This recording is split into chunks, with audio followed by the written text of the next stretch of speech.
A vida continua com Pedro Silva, aos sábados, no Rádio Clube de Angra. Ora viva, caros amigos e ouvintes do Rádio Clube de Angra, bem-vindos à Vida Continua. Hoje vamos relembrar o que é a doutrina espírita. Muito se tem questionado sobre este aspecto, há muita confusão, muito preconceito à volta do espiritismo e hoje vamos aproveitar para esclarecer um pouco mais. Porque esclarecidos é muito fácil julgar, é muito fácil criticar quando não se conhece. Mas quando temos conhecimentos e eu desafio qualquer um de vós a estudar mais a fundo, aqueles que têm interesse, claro, estudar mais a fundo e ver que de facto não é nada daquilo que muitos julgam. Muitos comparam com charlatanismo, outros com feitiçaria, etc, e muita coisa. Portanto, são ideias ainda, preconceitos medievais, diria. Vamos tentar perceber então um pouco melhor. O espiritismo não é uma religião propriamente dita, em virtude de não possuir rituais, cerimónias, liturgias, sacramentos, hierarquias e dogmas. É uma doutrina, ou seja, é um conjunto coerente de ideias fundamentadas de tríplice aspecto: o científico, o filosófico e o ético-moral. O Espírito Emmanuel, numa mensagem intitulada O Sublime Triângulo, assim se expressa sobre o alicerce desta doutrina. Ele diz que a ciência, a filosofia e a religião constituem o triângulo sobre o qual a doutrina espírita assenta as suas próprias bases, preparando a humanidade do presente para a vitória suprema do amor e da sabedoria no grande futuro. Não será justo, em nosso movimento libertador da vida espiritual, prescindir da ciência que estuda, da filosofia que esclarece e da religiosidade que sublima. Como é que a doutrina espírita, através deste tríplice aspecto, nos pode direcionar para a conquista do amor e da sabedoria? Vamos falar agora de início do seu aspecto científico. Quando o espiritismo surgiu, a contribuição da ciência foi fundamental para uma maior, aceitabilidade, se é que podemos dizer assim, dos seus postulados. Cientistas ilustres e pesquisadores conscientes não se perturbaram com as ideias preconceituosas lançadas sobre a doutrina na época e passaram a investigar e a estudar as manifestações da alma, quer ainda no corpo físico, quer já desprovidas deste mesmo corpo, provando cientificamente que a extinção do ser após a sua morte física não existe, ou seja, o ser continua, o espírito é imortal. Assim, o seu aspecto científico explica os mecanismos desse intercâmbio do mundo espiritual com o mundo físico, onde nós estamos provisoriamente, bem como as leis que regem o universo e a vida moral de cada um de nós nessa interligação da criatura humana com o todo, com tudo e com todos. Allan Kardec, o codificador do espiritismo, nos deixou algumas máximas e uma delas nos diz que não há fé inabalável senão aquela que pode encarar a razão face a face em todas as épocas da humanidade. Ora bem, ao conciliarmos a fé com a razão, é-nos seguramente possível crer em Deus e na sua infinita sabedoria, pois sabemos porque cremos. Torna-se fácil acreditar na imortalidade da alma porque compreendemos a nossa condição de seres imortais. É-nos sensato atentar para a própria evolução porque sabemos das consequências que nos advirão tanto pelo esforço dessa busca como pelo descaso para com ela. E o porquê? E o porquê de possuirmos uma fé alicerçada na razão? Para quê? Para que ela nos possa robustecer. Com a utilização da inteligência e do raciocínio lógico para um entendimento das questões espirituais, ampliamos o nosso discernimento quanto à realidade física e extrafísica. Para evitar nos tornarmos fanáticos na condução da própria religiosidade, para respeitar a crença e as opiniões alheias, ou seja, significa compreender que cada criatura tem o direito de optar pela religião que mais atenda às suas necessidades morais e espirituais, e para que também possamos melhor avaliar tudo aquilo que verdadeiramente convém ao nosso crescimento pessoal, ou seja, nada de fé cega. Não aceitemos tudo de mão beijada, sem filtrar, sem passar pelo filtro da razão.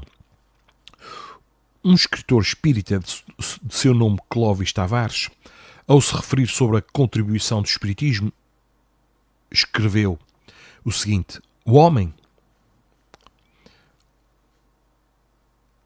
saber e conhecer, estudar e investigar, buscar e amar as grandes e belas leis que governam o universo de Deus.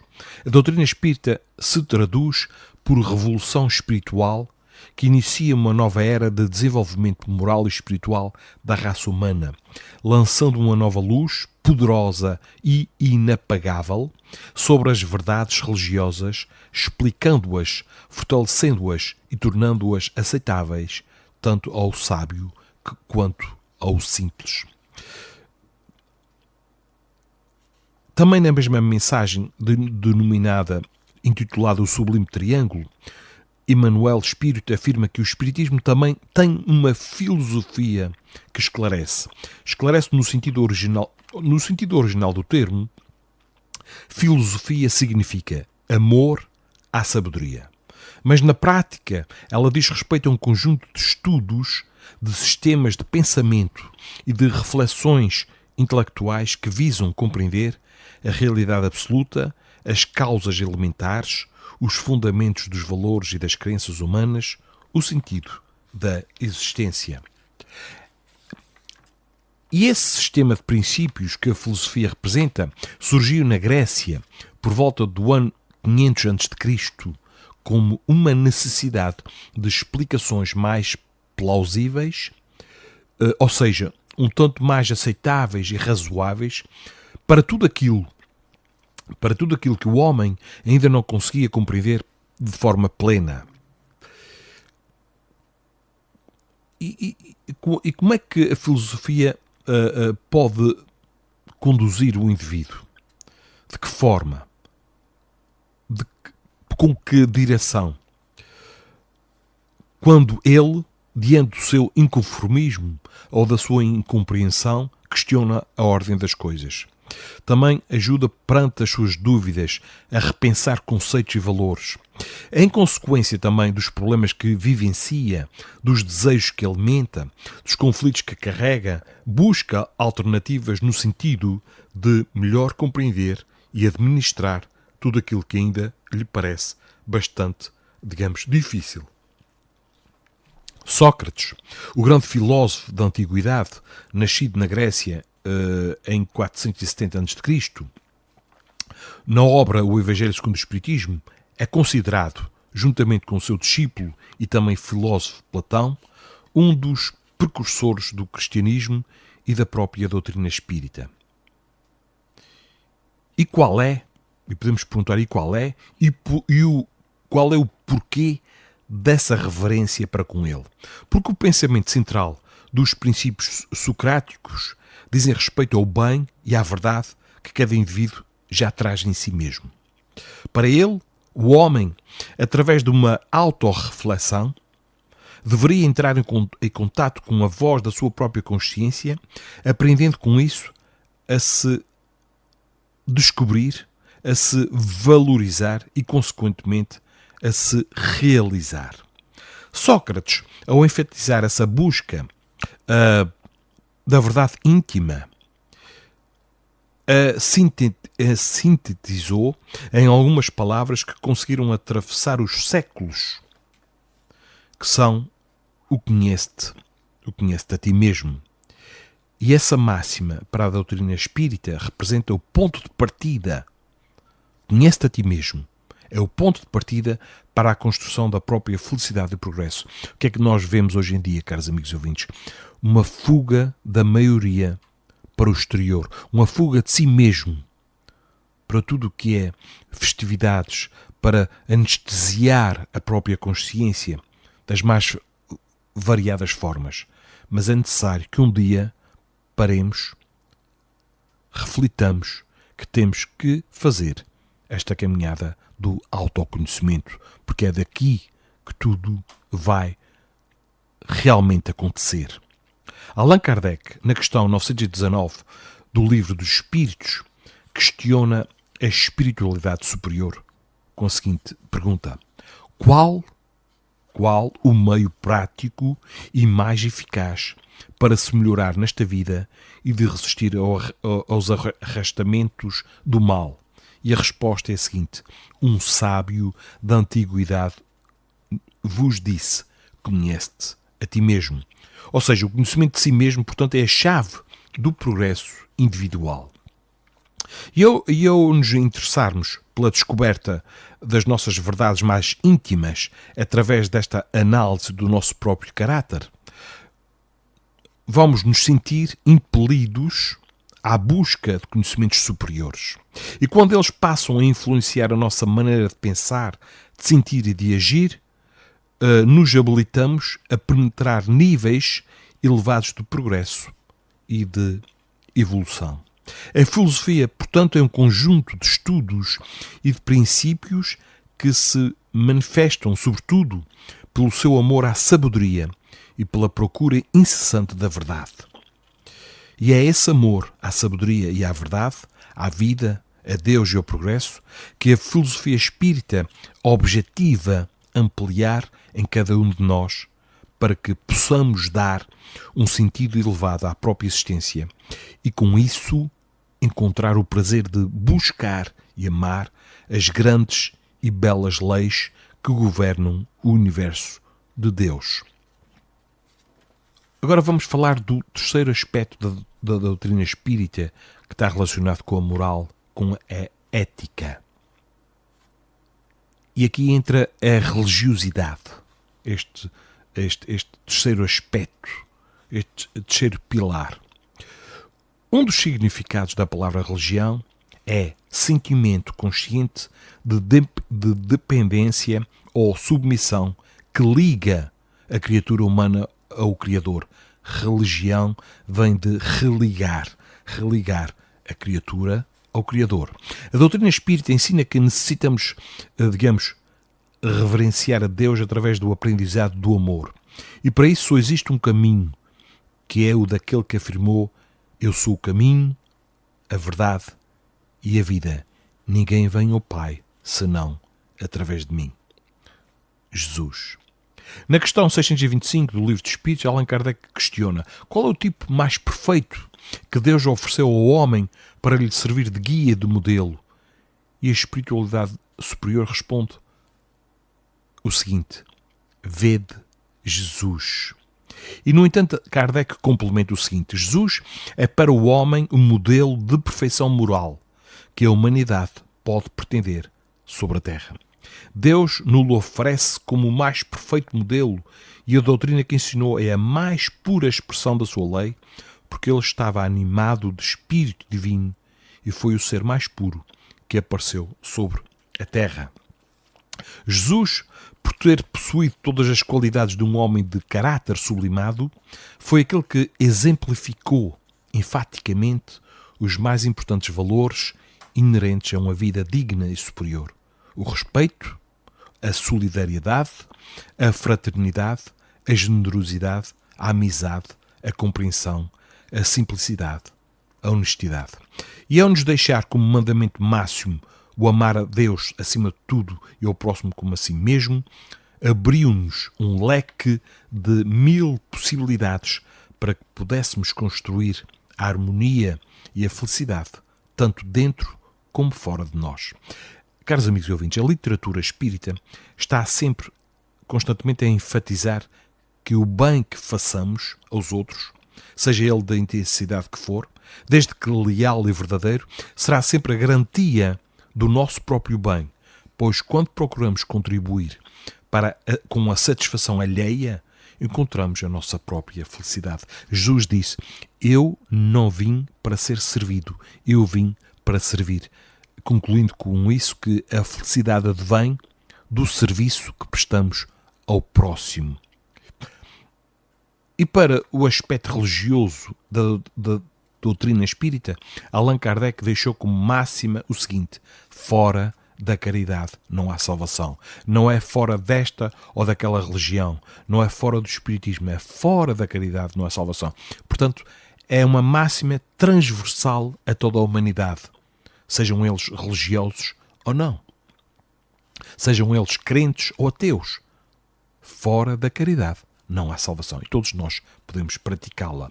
Portanto, benevolência, indulgência e perdão, entendimento do que seja a caridade, conforme a questão 886 do Livro dos Espíritos, para conosco e para com o próximo, pois com essa disposição íntima atraímos maior quota de harmonia para os nossos dias de aprendizado neste planeta. Ao termos em Jesus um mestre e guia, o Espiritismo nos direciona a uma religiosidade mais sublimada, porque esclarece a nossa consciência quanto à importância de se buscar planos mais elevados de sensibilidade e de emoção. Agora, em relação a esta aliança da ciência e da religião. A ciência, caros amigos, a ciência e a religião são as duas alavancas da inteligência humana. Uma revela as leis do mundo material e a outra as leis do mundo moral. Mas umas e outras, tendo o mesmo princípio que a Deus, não podem se contradizer. Se elas são a negação uma da outra, uma necessariamente é errada e a outra certa, porque Deus não pode querer destruir a sua própria obra. A incompatibilidade que se acreditava ver entre essas duas ordens de ideias prende-se a um defeito de observação e a muito de exclusivismo de uma parte e da outra. Daí um conflito de onde nasceram a incredulidade e a intolerância quando ambas se separaram, a ciência e a religião. Agora, caros amigos, os tempos são chegados em que os ensinamentos do Cristo devem receber o seu complemento, em que o véu intencionalmente lançado de forma propositada sobre algumas partes desse ensino deve ser levantado, em que a ciência, deixando de ser exclusivamente materialista, deve inteirar-se do elemento espiritual e em que a religião, cessando de menosprezar as leis orgânicas e imutáveis da matéria, essas duas forças, apoiando-se uma sobre a outra e andando juntas, se prestarão um mútuo apoio. Então, a religião, não recebendo mais o desmentido da ciência, adquirirá uma força inabalável, porque estará de acordo com a razão e não se lhe poderá opor a irresistível lógica dos factos. A ciência, caros amigos, a ciência e a religião não se puderam entender até hoje, porque cada uma, examinando as coisas sob o seu ponto de vista exclusivo, se repeliam mutuamente. Seria preciso alguma coisa para preencher o vazio que as separava, um traço de união que as aproximasse. Esse traço de união está no conhecimento das leis que regem o mundo espiritual e suas relações com o mundo corporal. Leis tão imutáveis como as que regem o movimento dos astros e a existência dos seres. Essas relações, uma vez constatadas pela experiência, uma nova luz se fez. A fé se dirigiu à razão. A razão não encontrou nada de ilógico na fé. E o materialismo foi vencido. Mas nisso, como em todas as coisas, há pessoas que permanecem para trás até que sejam arrastadas pelo movimento geral que as esmagará, se quiserem resistir-lhe em lugar de ele se abandonarem. É toda uma revolução moral que se opera neste momento no mundo e trabalha os espíritos. Depois de elaborada durante mais de 20 séculos, ela se aproxima do seu cumprimento e vai marcar uma era nova na vida da humanidade.